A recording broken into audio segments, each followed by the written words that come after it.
Almal was opgewonde, veral toe hulle die lokprent van Springsteen, Deliver Me From Nowhere sien.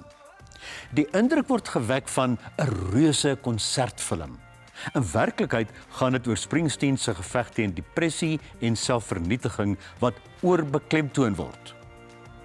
Springsteen het erken dat terwyl hy Born in the USA geskryf het en met sy album Nebraska besig was, hy aan emosionele uitputting gelei het. Hy het tog vrede gemaak met sy mislukte verhouding met sy pa en het skaars genoeg krag gehad om soggens op te staan.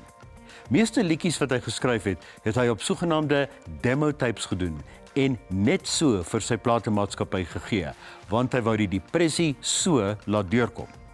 Springsteen, Deliver Me From Nowhere, gaan grootliks daaroor. Dis nie 'n musikale biografie vol treffers nie. Dis nie wat jy verwag nie in teaters. Jong, daar's nou al so baie Dexters om van te kies dat 'n mens nie meer weet in watter rigting die moordwind waai nie.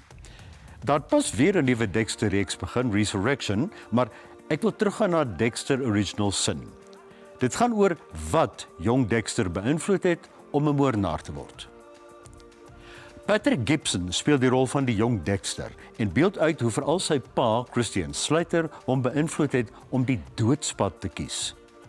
Sonder Michael C. Hall, al hoor ons sy stem, is dit nie dieselfde nie.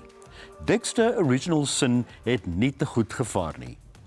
En as die oorspronklike Dexter erken hy dat sy lewe nou op die rand van die dood voor sy oë verbyglip. Sy pa het hom geleer, hier is 'n kode en is verskillend van die kode van die mense wat jy vermoor. Strak vermaak.